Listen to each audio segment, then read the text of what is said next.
គាត់គឺជាបុគ្គលដ៏អស្ចារ្យនោះកុំហៅខ្ញុំថាបងថ្លៃហ៊ានបន្លំខ្លួនមកបង្ករឿងជាមួយលោកម្ចាស់ម្នាក់នេះឆ្កែគ្មានភ្នែកកុំឲ្យខ្ញុំឃើញមុខឯងទៀតបងថ្លៃសូមមេត្តាជីវិតផងឈប់វាខ្ញុំទៅខ្ញុំដឹងកំហុសហើយលោកម្ចាស់ឆ្កែនេះទុកឲ្យខ្ញុំចាត់ការចុះខ្ញុំធានាវានឹងមិនឃើញថ្ងៃរះស្អែកទេកុំឲ្យប្រឡាក់ខោឲ្យខ្ញុំពូហ៊ឿនអូវាចេញទៅបងថ្លៃខ្ញុំជាប្អូនថ្លៃបងណាកុំអីបងថ្លៃឈិនជីសានខ្ញុំបាទថ្ងៃនេះធ្វើឲ្យប្រពន្ធខ្ញុំភ័យខ្លាចណាស់ចុះថ្លៃខូចខាតផ្លូវចិត្តនេះគិតយ៉ាងម៉េចដែរសងត្រូវតែសងលោកម្ចាស់ក្នុងបណ្ឌនេះមាន 10,000 លានបើនៅមិនទាន់គ្រប់ទេខ្ញុំនឹងទៅរកមកបន្ថែមទៀតចេះស្គាល់កាលៈទេសៈល្អណាស់ពេលនេះកំពុងមានគេតាមសម្លាប់មនុស្សគ្រប់គ្នាខ្ញុំមិនគួរបង្ហាញខ្លួនឲ្យគេឃើញច្រើនពេកទេអ្នកនេះអាចជួយដោះស្រាយជំនួសខ្ញុំបានពួកស្មោកគ្រោកអស់នោះសូមអរព្រះគុណលោកម្ចាស់ដែលបានសរសើរថ្ងៃក្រោយបើលោកម្ចាស់មានបញ្ជាអ្វីខ្ញុំ Ken Jason នឹងធ្វើតាមបញ្ជាគ្រប់យ៉ាងមានរឿងមួយពិតមែនប្រពន្ធខ្ញុំលើកនេះមកទីនេះហាក់ដូចជាដើម្បីចរចាគម្រោងសហការនោះឯងយល់ហើយខ្ញុំនឹងឲ្យគេយកកិច្ចសន្យាមកឲ្យភ្លាមប្រាក់ចំណេញទាំងអស់គឺជូនលោកស្រីវិញខ្ញុំមិនយកសំបីតែ1សេនរៀបចំកិច្ចសន្យាឲ្យស្រួលបួលទៅរួមទាំងសំណង 1000 លាននេះផងរួចយកទៅប្រគល់ជូនប្រពន្ធខ្ញុំឲ្យបានសមរម្យមួយទៀតអត្តសញ្ញាណរបស់ខ្ញុំត្រូវរក្សាទុកជាការសម្ងាត់យល់ទេបាទលោកម្ចាស់យល់ច្បាស់ណាស់ចាប់ពីពេលនេះទៅនៅហៃឆឹងខ្ញុំមិនចង់ឲ្យមានពួកអាយ៉ៃណាហ៊ានមករំខានក្រុមហ៊ុនស៊ូសេងឡើយលោកម្ចាស់កុំបារម្ភអីចាប់ពីថ្ងៃនេះទៅលោកស្រីគឺដូចជាពេលរស់សម្រាប់សមាគមពាណិជ្ជករកៅឡុងរបស់ខ្ញុំបើអ្នកណាហ៊ានប៉ះសក់លោកស្រីមួយសរសៃខ្ញុំឈិនជូសាននឹងមិនទុកឲ្យវាមានជីវិតឡើយហើយលោកតាគាត់បិទទូរស័ព្ទដាក់ខ្ញុំបាត់ហើយហិនហោចហើយអ៊ូតគេឯងអស់ហើយចុះខ្ញុំត្រូវរកលុយឯណាឲ្យឯងទៅតើហឺសៅយ៉ាងម៉េចហើយតើលោកម្ចាស់កៅព្រមដោះលែងមនុស្សហើយឬនៅគឺថាខ្ញុំបានទេទៅរួចហើយឪពុកខ្ញុំគាត់ថា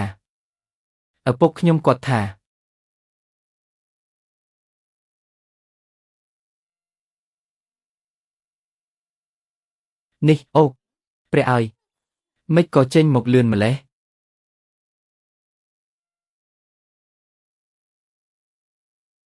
មានរឿងអីមែនទេអ្នកមិនអីទេមែនទេ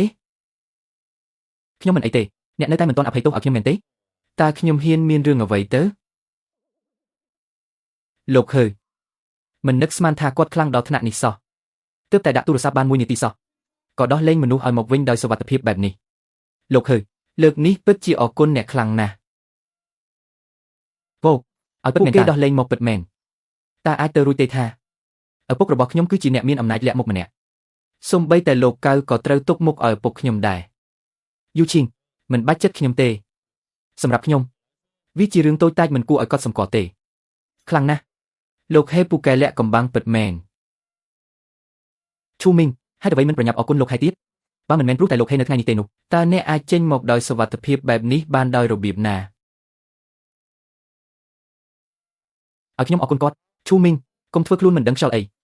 នេះគឺជាគុណធម៌សង្គ្រោះជីវិតណាម្នាក់នេះជានរណា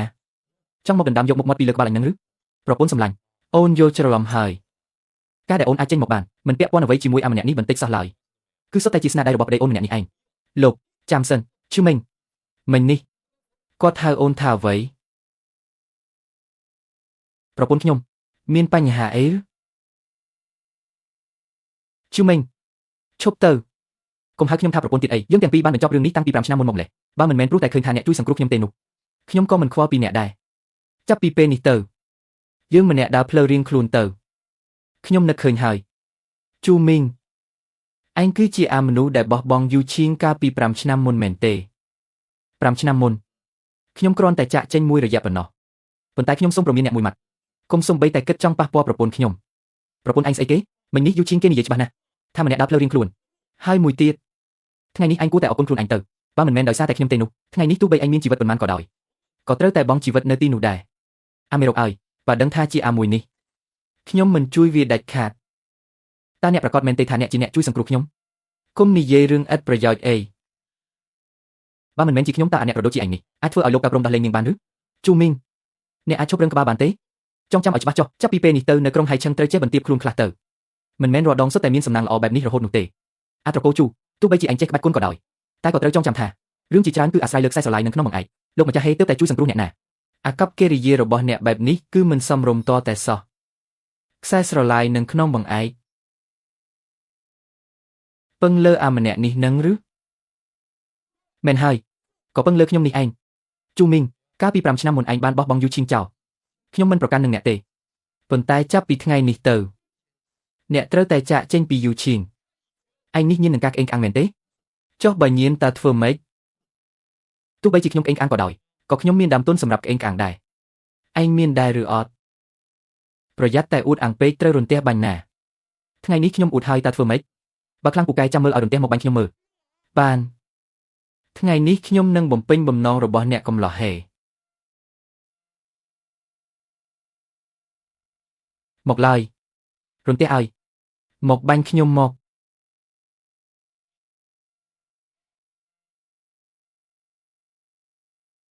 ជីមិននឹកស្មានថាអួតអាំងហើយត្រូវរន្ទះបាញ់មែនសោះឃើញទេទង្វើអួតអាំងនេះសំបីតែមេឃក៏មើលមិនរួចដែរហេតុអីមុខមាត់ទ្វារសមាគមកន្លងមានគេត្រូវរន្ទះបាញ់នៅទីនេះពួកអ្នកឯងប្រញាប់មកទីនេះមកអាម្នាក់ដែលចូលចិត្តអួតអាំងមួយនេះសំបីតែអ្នកក៏មើលអ្នកចង់ចុះដែរចុះទៅវិញភ្លាមមិនចុះទេតើអ្នកចង់ធ្វើស្អីឲ្យប្រាកដរឿងថ្ងៃនេះខ្ញុំសូមបើអ្នកចង់បានលុយខ្ញុំអាចឲ្យអ្នកបានឥឡូវនេះនិយាយរឿងលុយកាក់វាធ្វើឲ្យខូចអារម្មណ៍អស់ហើយអូនសំឡាញ់និយាយតាមត្រង់ទៅខ្ញុំទើបតែមកដល់ស្រុកកំណើតក្នុងខ្លួនគ្មានលុយមួយសេនទេហើយក៏គ្មានកន្លែងស្នាក់នៅដែរយប់នេះអាចទៅស្នាក់នៅជាមួយអូនបានទេអ្នកកុំសង្ឃឹមឲ្យសោះកុំចិត្តដាច់ពេកអីយ៉ាងហោចណាស់យើងក៏ធ្លាប់ជាប្តីប្រពន្ធនឹងគ្នាដែរនរណាទៅជាប្តីប្រពន្ធនឹងអ្នកអាម្នាក់ឈ្មោះជឿមីងនេះពិតជាគ្មានកេរ្តិ៍ខ្មាស់មែនតែភាពក្បាលរឹងបែបនេះក៏មើលទៅសំសួរម្យ៉ាងដែរអូនសំឡាញ់ថ្ងៃនេះបងជួយអូនពីរដងហើយណាយ៉ាងហោចណាស់ក៏គួរតែឲ្យតម្លៃលើការហត់នឿយរបស់បងខ្លះដែរអូនដាច់ចិត្តឲ្យបងដើរដេកតាមផ្លូវមែនទេ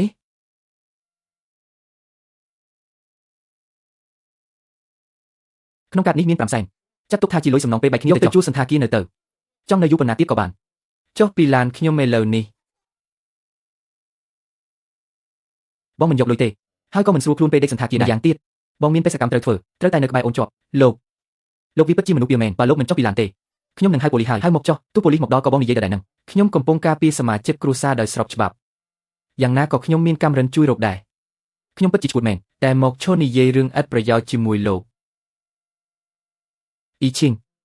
ក្នុងពេលដែលនាងមកដល់មុខផ្ទះបែបនេះតើគួរយ៉ាងណាដែរប្រើល្បិចទៅវិញទៅ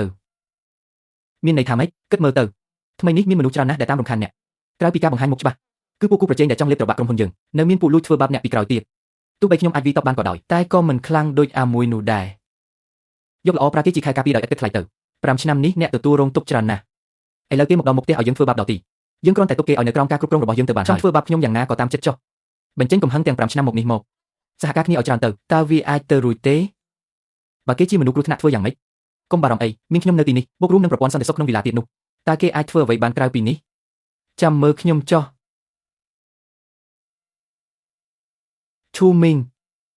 បើអ្នកចង់តាមពួកយើងក៏តាមចិត្តតែយើងមិនចិញ្ចឹមមនុស្សទំនេរទេអ្នកត្រូវតែបង្ហាញឲ្យឃើញពីតម្លៃខ្លួនរបស់អ្នកតម្លៃខ្លួនឲ្យតែខ្ញុំបង្ហាញថាខ្ញុំមានតម្លៃគឺអាចរស់នៅជាមួយអូនបានមែនទេពិតមែនហើយតែបើបង្ហាញមិនបានវិញនោះវាប្រហែលជាគ្រាន់តែជាមនុស្សប្រែខ្សែចូលចិត្តប្រើកម្លាំងបើអីចឹងក៏ឆាប់ទៅឲ្យឆ្ងាយទៅកុំឲ្យខាតពេលការងារសំខាន់របស់យើងអូនសំឡាញ់អូនក៏គិតបែបនេះដែរមែនទេហាំ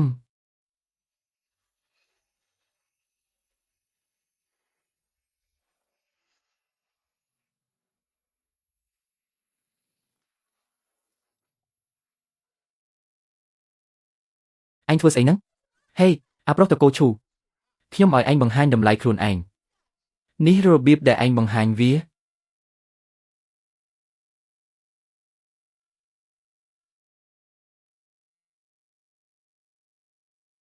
នេះគឺឧបករណ៍ស្ទាក់ស្ទង់សំឡេងស៊េរីថ្មីបំផុតអូនសំឡាញ់មើលទៅអ្នកដែលតាមដានអូនមិនតិចទេណាសំបីតែក្នុងឡានក៏គេលួចដាក់ដែរនេះវាចូលមកតាំងពីពេលណាសម្រាប់ប្រភេទនេះរង្វង់បញ្ជូនសញ្ញាមានត្រឹមតែ2គីឡូម៉ែត្រប៉ុណ្ណោះបើខ្ញុំទីមិនខុសទេឧបករណ៍នេះគេដាក់ក្នុងឡានយ៉ាងហោចណាស់3ថ្ងៃមកហើយប្រហែលជាទាំងនៅក្រុមហ៊ុនទាំងនៅផ្ទះក៏មានដែររាល់សកម្មភាពទាំងអស់របស់អ្នកសុទ្ធតែត្រូវបានគេតាមដានអស់ហើយខ្ញុំពិនិត្យឲ្យឡានរាល់ថ្ងៃហេតុអ្វីក៏រកមិនឃើញសោះយ៉ាងម៉េចដែរតម្លៃប៉ុណ្ណឹងគ្រប់គ្រាន់ទេឥឡូវអាចឲ្យខ្ញុំនៅទីនេះបានហើយមែនទេអាម្នាក់នេះពីមុនមិនដែលឃើញមានសមត្ថភាពដល់ថ្នាក់នេះផងពិតជាមិនធម្មតាមែន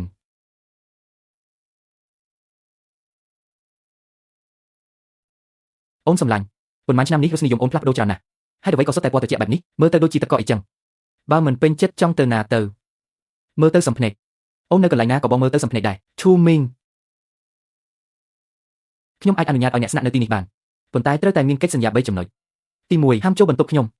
ទី2ហាមជ្រៀតជ្រែករឿងផ្ទាល់ខ្លួនរបស់ខ្ញុំទី3ពេលនៅផ្ទះហាមហៅខ្ញុំថាប្រពន្ធចុះបើនៅខាងក្រៅអាចហៅបានទេក៏មិនបានដែរ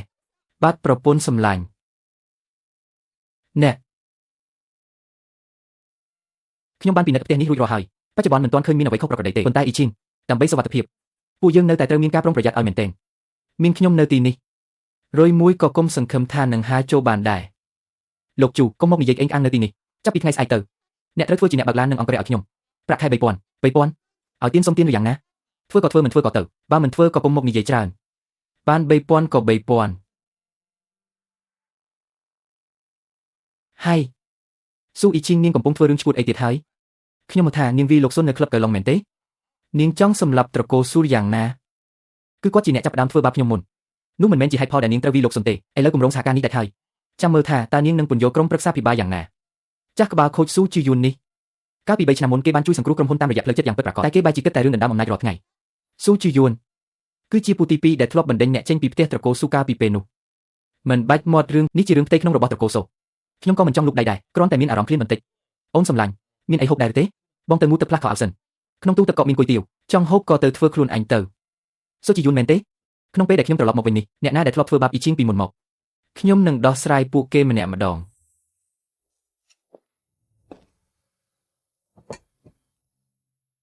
អូនសម្លាញ់គុយទាវឆ្អិនហើយញ៉ាំពេលកំពុងក្តៅទៅខ្ញុំមិនឃ្លានទេអូហូឈ្ងុយណាស់នេះសម្រាប់ប្រពន្ធខ្ញុំទេបើចង់ហូបក៏ទៅដួសក្នុងចង្ក្រានខ្លួនឯងទៅអាមួយនេះចេះអួតអាំងម្លេះខ្ញុំមកមិនមែនដើម្បីញ៉ាំទេណា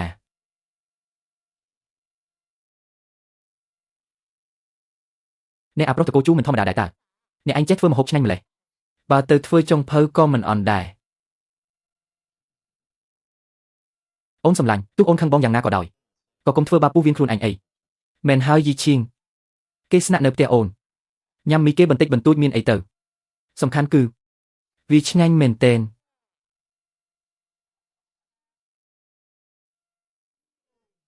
បងមួយគេងហើយអូនសម្លាញ់បងត្រូវគេងបន្ទប់ណាដែរជាន់ផ្ទាល់ដីតាមចិត្តទៅ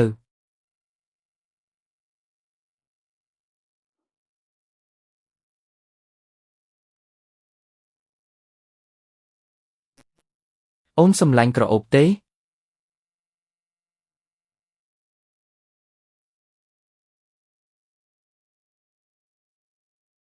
លោកស្រីស៊ូថ្ងៃនេះប្រធានក្រុមប្រឹក្សាភិបាលបើកកិច្ចប្រជុំគេកំពុងរងចាំអ្នកស្រីហើយ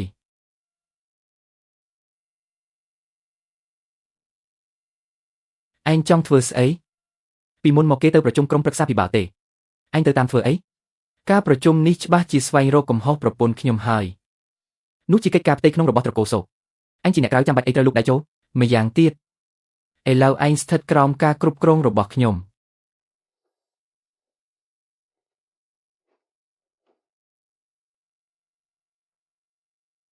បើឯងទំនេរខ្លាំងណាស់ទៅសម្អាតបន្ទប់ទឹកក្រុមហ៊ុនទៅសម្អាតបន្ទប់ទឹកនឹងឬយ៉ាងហោចណាស់ក៏ខ្ញុំធ្លាប់ជួយសង្គ្រោះឯងដែរឯងសងគុណខ្ញុំបែបនេះឬយ៉ាងម៉េចខ្ញុំជាថ្នាក់លើរបស់ឯងឲ្យឯងធ្វើអីក៏ត្រូវតែធ្វើកុំនិយាយច្រើនពេកឆាប់ទៅធ្វើទៅខ្ញុំមិនធ្វើទេខ្ញុំមកទីនេះដើម្បីការពារប្រពន្ធខ្ញុំមិនមែនមកធ្វើជាអ្នកសម្អាតទេអីយ៉ាកអេងអាងមែនបានបើមិនបោះក៏បានដែរតែត្រូវមានសមត្ថភាពធ្វើឲ្យខ្ញុំព្រមចុះចាញ់ឲ្យបានចុះចាញ់បែបណាទៅហ៊ានទៅបន្ទប់ហ្វឹកហាត់របស់ផ្នែកសន្តិសុខយើងទេបើអញអាចវាយឈ្នះពួកអ្នកហ្វឹកហាត់ក្នុងនោះបានខ្ញុំនឹងព្រមចុះចាញ់តែប៉ុណ្្នឹងមែនទេម៉េចមិនហ៊ានបើមិនហ៊ានក៏ទៅបោះសម្អាតបន្ទប់ទឹកទៅខ្ញុំខ្លាចតែវាពួកវាឲ្យយំតែប៉ុណ្ណោះចេះតែអួតអាងអ្នកណាខ្លះនៅទីនេះតាមខ្ញុំមកអាម្នាក់នេះក្រអឺតក្រទុំពេកហើយបើមិនកាច់កម្លាំងវាឲ្យចុះចាញ់ទេ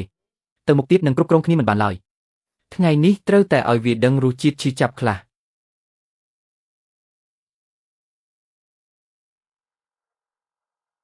ឈប់ទាំងអស់គ្នាសិនកញ្ញាហាងមានការអីមែនទេសៅកាង នេះជាសន្តិសុខថ្មីរបស់យើងគេទើបតែនិយាយថាគេចង់ប្រកួតជាមួយពួកឯងទាំងអស់គ្នាគេមើលងាយពួកយើងខ្លាំងម្ល៉េះហា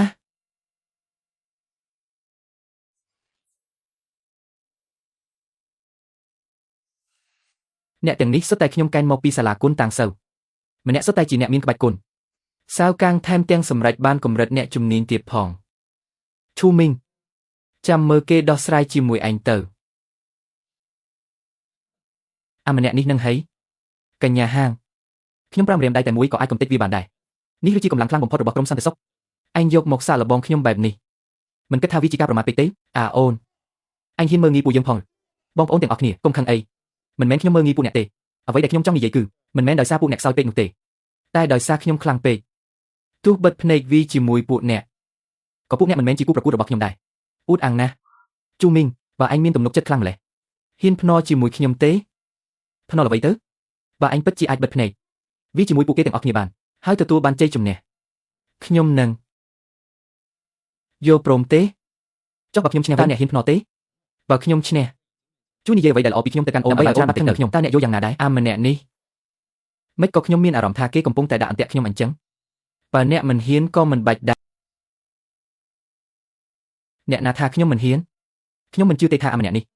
បិទភ្នែកហើយនៅតែអាចវាឈ្នះអ្នករំច្រើនអ្នកបែបនេះបានបើអញចាញ់ចាប់ពីពេលនេះទៅត្រូវតែស្ដាប់បញ្ជាខ្ញុំគ្រប់យ៉ាងទោះបីជាឲ្យទៅលាងបន្ទប់ទឹកក៏អញត្រូវតែធ្វើដែរគ្មានបញ្ហាហើយមួយទៀត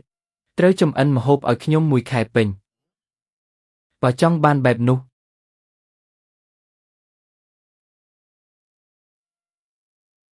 មិនបាច់ទុកដៃទុកជើងទេប្រដៅម្នាក់នេះឲ្យខ្លាំងទៅតែកុំធ្វើលើហេតុពេកកុំឲ្យវាស្លាប់ឲ្យសោះកញ្ញាតាំងមិនបាច់បារម្ភទេខ្ញុំនឹងធ្វើឲ្យមួយនេះដឹងថាអ្វីទៅដែលហៅថាជើងមេឃខ្ពស់ជាងជើងមេឃល្អិតតិចទៀតកុំស្រែកយំឲ្យសោះណាបើចង់ទោសកុំទោសអ្នកណាគឺទោសខ្លួនឯងដែលក្រអឹតក្រទមពេកកញ្ញាតាំងជួយទេឲ្យឡានពេទ្យ120ផងខ្ញុំខ្លាចឡានពេទ្យមកដល់យឺតពេកម្នាក់នេះប្រហែលមិនរស់ទេកុំនិយាយផ្ដេសផ្ដាស់ធ្វើភ្លាមទៅ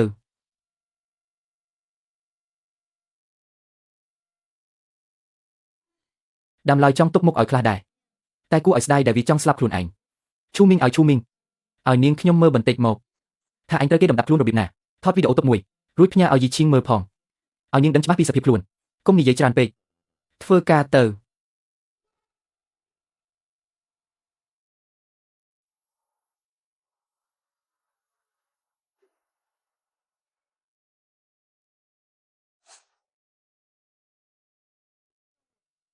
ខ្ញុំឲ្យតែបាននេះវាជារឿងមិនអាចទៅរួចចុះចាញ់ហើយឬនៅឯងធ្វើបានដោយរបៀបណាចេះរៀនចេះហាត់ទៅកុំភ្លេចកិច្ចសន្យាក្រុមរបស់យើងឲ្យសោះ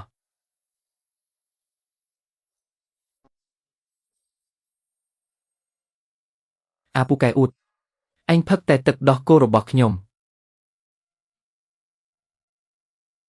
ស៊ូអ៊ីឈីងឯងនៅមានមុខមកកន្លែងធ្វើការទៀតហីបងស្រីតាំងនិយាយថាម្សិលមិញនៅក្លឹបកន្លងអញសម្ដែងរកពីខ្លាំងណាស់តើដល់ថ្នាក់ហ៊ានវីមនុស្សរបស់លោកកៅទៀតនេះអញចង់ឲ្យត្រកូលស៊ូរបស់យើងឆាប់ស្លាប់ឬយ៉ាងណាលោកតាហេតុការពីយប់មិញគឺមកពីមនុស្សរបស់លោកកៅបង្កចំនួនមុនមិនថាដោយសារមូលហេតុអ្វីទេការទៅបង្កចំនួនជាមួយសមាគមពាណិជ្ជកម្មកន្លងគឺស្មើនឹងស្លាប់លោកឥឡូវនេះខាងក្រៅកំពុងតែល្បីសុសសាយថាសមាគមពាណិជ្ជកម្មកន្លងនឹងកាត់ផ្ដាច់ទំនាក់ទំនងជាមួយយើងគំរោងនៅភាគខាងត្បូងក្រុងសូម្បីតែគិតក៏កុំឲ្យសោះការខាត់បងនេះត្រូវតែមានអ្នកទទួលខុសត្រូវប្រធានក្រុមហ៊ុនមិនគួរធ្វើរឿងបែបនេះទេនេះគឺបំផ្លាញក្រុមហ៊ុនច្បាស់ណាស់ក្រុមហ៊ុនស៊ូសេងនឹងត្រូវវិនាសព្រោះតែគាត់រឿងគម្រោងនោះខ្ញុំនឹងរកវិធីដោះស្រាយវាត្រឹមតែនាងនឹងឬក៏ចង់ដោះស្រាយបានដោះស្រាយនាងយកអ្វីទៅដោះស្រាយយកជីវិតទៅបដូរមែនទេបងស្រីតាំងខ្ញុំសង្ស័យថាអ្នកមិនមែនជាមនុស្សធម្មតាទេ5ឆ្នាំមុននាងធ្លាប់មានរឿងជាមួយគ្រូសាព្រោះតែប្រុសគ្មានក្បាលកន្ទុយម្នាក់ឥឡូវមកធ្វើឲ្យក្រុមហ៊ុនវិនាសព្រោះតែភាពរហ័សរហួនរបស់នាងទៀតនាងគិតថាតំណែងប្រធាននេះស័ក្តិសមនឹងនាងមែនទេអ្នកជប់សិនស៊ូអ៊ីឈីងដោយសារតែរឿងធំដែលនាងបានបង្កឡើងនៅពេលនេះក្រុមប្រឹក្សាភិបាលសម្រេចផ្អាកតំណែងប្រធានរបស់នាងជាបណ្ដោះអាសន្នលោកតាប៉ុន្មានឆ្នាំមកនេះគឺខ្ញុំជាអ្នកដឹកនាំក្រុមហ៊ុនឡើងមកលោកតាមិនអាចធ្វើបែបនេះបានទេគ្រាន់តែអារ៉ាមដែលមិនទាន់មានការបញ្ជាក់ជាពាក្យគ្នាមិនទាន់មានការបញ្ជាក់មែនទេតើត្រូវចាំដល់ពេលសភាពាណិជ្ជកម្មកើឡូនចេញលិខិតបិទផ្លូវដាក់លើទទឹបជាមែនទេនោះហើយទោះជាយ៉ាងណាក៏ដោយតំណែងជានាយកប្រតិបត្តិមួយនេះខ្ញុំមិនអាចប្រគល់វាឲ្យអ្នកណាបានឡើយមុនពេលប៉ាខ្ញុំស្លាប់គាត់បានផ្ទេរភាគហ៊ុនទាំងអស់មកឲ្យខ្ញុំដូច្នេះហើយលោកតាមិនអាចធ្វើការសម្រេចចិត្តផ្ដាច់ការបែបនេះបានទេមិនសមទេឥ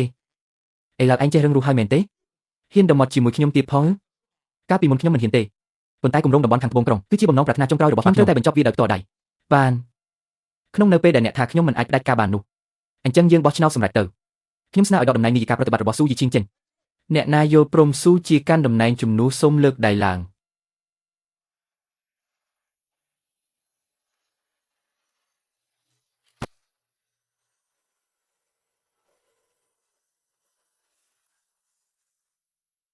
ខ្ញុំចង់ដឹងណាស់ថាតើអ្នកណាហ៊ានគ្រប់គ្រងវាអាហានអ្នកណាអនុញ្ញាតឲ្យពួកឯងចូលមកនេះជាកិច្ចប្រជុំក្រុមប្រឹក្សាភិបាលណាមនុស្សក្រៅការងារឆាប់ចេញទៅឲ្យឆ្ងាយចាំបន្តិចហេតុអ្វីបានជាមុខមាត់គាត់មើលទៅសាំម្លេះគឺអ្នកមែនទេឈូមីងតើមិនមែនជាមនុស្សកាលពី5ឆ្នាំមុនទេអ្នកដែលរត់ចោលការនោះពិតជាមែនអាមនុស្សបោកប្រាស់ម្នាក់នោះធ្វើឲ្យអ្នកនាងស៊ូខ្លាយជាសំណើចពេញក្រុងកាលពីឆ្នាំនោះល្អផ្លូវទៅឋានស៊ូមិនទៅបែរជាមកជ្រើសផ្លូវស្លាប់5ឆ្នាំមុនឯងធ្វើឲ្យត្រកូលស៊ូយើងបាត់បង់មុខមាត់អស់ហើយឥឡូវនេះនៅហ៊ានត្រឡប់មកវិញទៀតអ្នកណាទៅសន្តិសុខស្រែកខ្លាំងម្លេះប្រយ័ត្នដាច់អណ្ដាតទៅឈូមីងការនោះឯងបោកលុយត្រកូលស៊ូយើងឥឡូវចុះចាញ់នៅខាងក្រៅហើយមែនទេទើបចង់ត្រឡប់មកវិញដើម្បីស៊ីបាយក៏មែនទេប្រាប់ឲ្យដឹងទុកមុនចុះត្រកូលស៊ូមិនចិញ្ចឹមឆ្កែទេទី1ការនោះខ្ញុំគ្រាន់តែចាក់ចេញមួយរយៈមិនមែនបោះបង់ចោលទេហើយក៏មិនមែនស្លាប់ដែរទី2ឥឡូវនេះខ្ញុំបានត្រឡប់មកវិញហើយបើអ្នកណាម្នាក់ហ៊ានធ្វើបាបប្រពន្ធខ្ញុំទៀតខ្ញុំនឹងធ្វើឲ្យគេស្ដាយក្រោយដែលបានកើតមកលើលោកនេះអាងប់ហើយមែនហើយនេះជាក្រុមហ៊ុនស៊ូសេងមិនមែនជាកន្លែងដែលឯងចង់មកធ្វើស្អីក៏បាននោះទេទៅងប់នៅឯណាហើយប្រពន្ធសម្លាញ់ហាក់ដូចជាក្រុមមនុស្សចាស់ទាំងនេះមិនចង់ស្វាគមន៍បងទេអញឈួតមែនទេនេះជាកិច្ចប្រជុំក្រុមប្រឹក្សាភិបាលឯងមកបង្កបញ្ហាស្អីនៅទីនេះ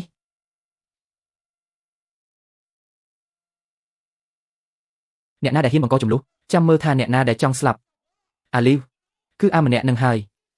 វាបំបាក់ជើងវាឲ្យបាក់ហើយបោះវាចេញទៅក្រៅវាឲ្យងាប់ទៅមានបញ្ហាអ្វីចាំខ្ញុំទទួលខុសត្រូវអាអូនហ៊ានមកធ្វើក្អេងក្អាងនៅក្រុមស៊ូសេងមែនទេឯងមិនដឹងទេថាគេជានរណា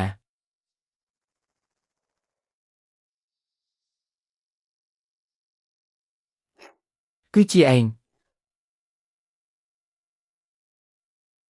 អាលីវឯងចូលស្កតធ្វើអ្វីចូលទៅចាប់វាទៅលោកស៊ូសឹងខ្ញុំមិនហ៊ានទេកាលពីម្សិលមិញគាត់ទើបតែវាឈ្នះឃាតករជំនាញម្នាក់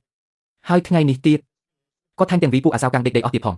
ខ្ញុំមិនហ៊ានប៉ះពាល់គាត់ឡើយតើខ្ញុំធ្លាប់និយាយទេថាចាប់ពីពេលនេះទៅសុវត្ថិភាពរបស់យីឈៀងគឺខ្ញុំជាអ្នកមើលការខុសត្រូវអញគ្រាន់តែមើលទ្វារឲ្យល្អទៅបានហើយយ៉ាងម៉េចភ្លេចលឿនម្លេះមិនភ្លេចទេបើមិនភ្លេចចុះហេតុអ្វីមិនប្រញាប់ទៅមើលទ្វារទៀតអាលីវអញត្រូវគេទិញក្បាលហើយមែនទេជឿអត់ថាខ្ញុំនឹងឯងចេញផ្នែកសន្តិសុខនេះគឺស្ថិតក្រោមការគ្រប់គ្រងរបស់ខ្ញុំមើលទៅអ្នកណាក្លាហានហ៊ានប៉ះខ្ញុំបាទលោកប្រធានតាំងនិយាយត្រូវហើយដកខ្លួនចេញប្រញាប់ដកខ្លួនចេញភ្លាមអាពួកអត់ប្រយោជន៍ទាំងអស់គ្នាស៊ូយីឈៀងនេះឬអ្វីដែលឯងបានធ្វើរួមដៃជាមួយអ្នកក្រៅមកបង្កចំនួននៅក្នុងក្រុមប្រឹក្សាភិបាលឯងចង់បះបោរមែនទេអ្នកទាំងពីរចេញទៅមុនទៅនិយាយគ្នានៅទីនេះវាមិនសមរម្យទេមានអ្វីដែលមិនសមរម្យទៅបើនេះជាកិច្ចប្រជុំធម្មតាខ្ញុំក៏មិនចង់លូកដៃដែរតែពេលនេះវាច្បាស់ណាស់ថាគឺពួកនេះរួមដៃគ្នាមកធ្វើបាបអូនស៊ូជីយួនឯងនៅមានមុខនិយាយពីយ៉ាងទៀតកាលពី3ឆ្នាំមុនក្រុមហ៊ុនសាសេងជួបវិបត្តិគ្មានអ្នកណាចង់ដោះស្រាយរឿងរ៉ាវជួសជុលទេឯងក៏រុញយែងឲ្យមកទទួលរងគ្រោះជំនួសមែនទេឯងនិយាយរឿងមិនពិតអី3ឆ្នាំមកនេះយេហេងធ្វើការទាំងថ្ងៃទាំងយប់ទម្រាំតែជួយសង្គ្រោះក្រុមហ៊ុនពីមាត់ជ្រោះនៃការអាស្រ័យធនចំណេញការឡើងដល់ទៅ3ដងក្នុងក្រុមហ៊ុននេះតើនរណាមិនដឹងឥឡូវនេះក្រុមហ៊ុនរីកចម្រើនហើយពួកឯងដែលជាក្រុមវិសាជិនជក់ឈាមបែរជាចង់បោះបង់នាងចោលកុំសង្ឃឹមឲ្យសោះនោះវាជារឿងអតីតកាលគុណសម្បត្តិនិងគុណវិបត្តិមិនអាចយកមកទូទាត់គ្នាបានទេឥឡូវនេះគម្រោងនៅតំបន់ភាគខាងត្បូងព្រោះតែនាងធ្វើឲ្យប៉ះទង្គិចជាមួយសមាគមជាឡុងទើបវាបរាជ័យទាំងស្រុងនេះហើយជាការធ្វេសប្រហែសរបស់នាងអ្នកណាថាខ្ញុំកុហកគ្រាន់តែគម្រោងតូចតាចមួយសោះជារឿងធម្មតាទេអាល្អិតកុំចេះតែនិយាយអួតអាងពេកតើឯងយកអ្វីមកធានាដោយសារសមត្ថភាពប្រពន្ធខ្ញុំហើយក៏មុខមាត់របស់ខ្ញុំដែរមុខមាត់របស់ឯងនឹងឬខ្ញុំថាមុខតែនឹងមេបាច្បាស់ណាស់បើមានសមត្ថភាពពិតមែនចុះហេតុអ្វីម្សិលមិញហ៊ានទៅវាគេនៅទឹកដីលោកគ្រូ9ទៅវិញល្អបើពួកឯងមានទំនុកចិត្តម្លេះអញ្ចឹងរឹតតែល្អទៅទៀតគម្រោងនៅភាគខាងត្បូងក្រុងនោះឥឡូវនេះនៅខ្វះដីឡូតសំខាន់មួយកន្លែងទៀតបើអ្នកនាងທາງអាចយកដីកន្លែងនោះបាននោះទើបអាចបញ្ជាក់ពីសមត្ថភាពរបស់អ្នកនាងທາງបានដល់ពេលនោះយើងនឹងដកតំណែងរបស់យេហេងចេញតើអ្នកយល់យ៉ាងណាដែរមិនបានទេដីមួយកន្លែងនោះស្ថិតនៅក្នុងដៃរបស់ក្រុមយិនលូហយនោះដែលយើងបញ្ជូនទៅចរចាសុទ្ធតែត្រូវបានគេវិបាកជើងរួចបោះចេញមកក្រៅឲ្យយេហេងទៅចុះវាគ្រោះថ្នាក់ពេកហើយលោកឪពុកនេះគឺជាឱកាសដ៏ល្អណាស់បើសិនជាយេហេងយកដីនោះមិនបានវានឹងក្លាយជាហេតុផលដ៏សំស្របមួយដើម្បីបង្ខំឲ្យនាងលាលែងពីតំណែងពិតមែនហើយលោកតាបងស្រីមិនមែនមានសមត្ថភាពខ្លាំងពូកែណាស់មែនទេបើត្រឹមតែរឿងតូចតាចប៉ុណ្ណឹងក៏ធ្វើមិនបានដែរចុះយ៉ាងម៉េចទៅ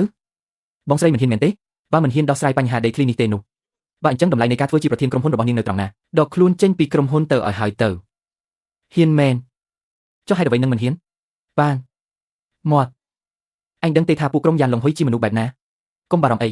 មានប្តីនៅទីនេះទាំងពីរនាក់ហើយកុំថាឡើយក្រុមយ៉ានឡុងហ៊ុយទោះជាយមរាជផ្ទាល់ក៏ដោយក៏ត្រូវតែប្រគល់ដីឲ្យយើងដោយស្ម័គ្រចិត្តដែរក្នុងពេលដែលព្រមទទួលយកហើយគឺត្រូវតែមានកំណត់ពេលវេលាអូបន្លាយដល់1ឆ្នាំកន្លះមិនបានទេខ្ញុំត្រូវការ2ម៉ោងឈូមីងលោកឈួតទៅហើយអាត្រកូឈូកុំចេះតែតព្រមផ្ដេសផ្ដាស់អីក្រុមយ៉ាន់ឡហ៊ុយពិតជាគួរឲ្យខ្លាចណាស់បាននេះជាពាក្យសម្ដីរបស់ឯងផ្ទាល់ហើយណា2ម៉ោងប៉ាក្នុងនៅពេលដែលពួកគេមានទំនុកចិត្តខ្លាំងម្ល៉េះអញ្ចឹងក៏កំណត់តាមនឹងចុះពួកយើងនឹងចាំនៅទីនេះរយៈពេល3ម៉ោងល្អក្រោយ3ម៉ោងបើមិនអាចយកកិច្ចសន្យាផ្ទេរកម្មសិទ្ធិដីមកបានទេនាងត្រូវតែលាលែងពីតំណែងដោយស្វ័យប្រវត្តិហើយចាក់ចេញពីក្រុមហ៊ុននេះទៅអូនសម្លាញ់បងនឹងនាំអូនទៅយកដីនោះ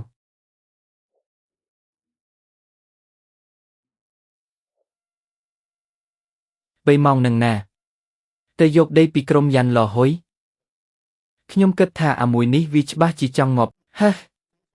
មិនចេះមើលក្បាលមេឃក្បាលដីសោះ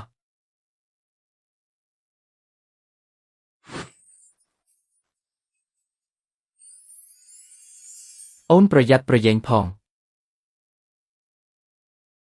មិនបាច់មកទេម្នាក់ត្រកូលឈូនេះក៏ព្រោះតែឯងនឹងរដូវក្តៅនេះគេសម្រេចចិត្តរួចហើយត្រឹមតែ3ម៉ោងចង់ទៅយកកិច្ចសន្យាផ្ទេរសិទ្ធិកម្មកាប់ដីធ្លីរឿងនឹងវាមិនអាចទៅរួចទេមិនក៏មិនអាចទៅរួចកុំថាឡើយត្រឹមតែ3ម៉ោងទោះបីជា3ថ្ងៃឬ3ខែក៏មិនប្រកាសថាអាចយកបានដែរឯងដឹងអត់អង្គការយ៉ាន់លូគួរឲ្យខ្លាចជាងសមាគមញាតិទាំង9ទៅទៀតលោកកៅយ៉ាងហោចណាស់ក៏គាត់គិតតែពីផលចំណេញដែរតែយ៉ាន់លូគឺពួកដាច់ខ្យល់សម្រាប់មនុស្សយកជីវិតសម្រាប់យកជីវិតពិតមែនហើយលើកមុនដែលឯងជួយសង្គ្រោះខ្ញុំពេលប៉ះជាមួយពួកនោះគឺគ្រាន់តែជាកូនចៅកំប៉ិចកំប៉ុករបស់យ៉ាន់លូតែនៅក្នុងអង្គការយ៉ាន់លូមានអ្នកជំនាញពូកែច្រើនមិនមែនមានត្រឹមតែខ្មោចនោះទេមេខ្លោងរបស់ពួកគេគឺយ៉ាន់លូគឺពិតជាមានអំណាចគួរឲ្យខ្លាចណាស់លីងជប់និយាយទៅក៏គ្មានប្រយោជន៍ដែរកុំបារម្ភអីប្រពន្ធសម្លាញ់អ្នកទាំងពីរទៅចុះចំណែកក្រុមអ្នកកាប់ចាក់ទាំងនោះវិញទោះពួកគេចង់ឲ្យឬមិនចង់ឲ្យក៏ត្រូវតែប្រគល់ឲ្យដែរគ្មានជំរឿអ្វីក្រៅពីនេះទេឈូមីងបើលោកមិនអួតបន្តិចតើលោកនឹងស្លាប់មែនទេការជឿជាក់អាចសម្លាប់មនុស្សបានតើលោកកើតអីទៅនឹងដើមឡើយខ្ញុំចង់ជួយនិយាយល្អពីលោកខ្លះទៅកាន់អ្នកផ្ទះតែមើលលោកចុះលោកកំពុងតែបិទផ្លូវរស់របស់យីជីងទាំងស្រុងហើយប្រសិនបើយីជីងត្រូវគេបណ្តេញចេញពីក្រុមហ៊ុនស៊ូសឿងតើលោកនឹងធ្វើអ្វីបន្តទៀតខ្ញុំលីងកុំនិយាយជាមួយគាត់ទៀតអីមានពេលតែ3ម៉ោងប៉ុណ្ណោះយើងត្រូវតែប្រញាប់ទៅសមាគមយ៉ានលូត្រូវហើយទៅដោយចិត្តសឿងទៅ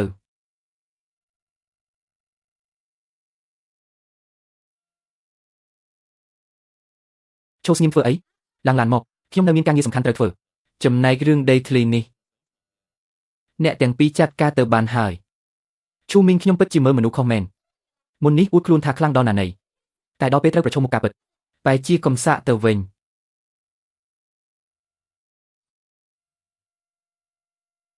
សមាគមយ៉ានលូដល់ពេលត្រូវទៅសួរសុខទុក្ខកំដងហើយឆ្លៀតពេលទៅស៊ើបមើលផងថាពួកគេមែនទេដែលចង់ធ្វើឃាតអ៊ីឈីង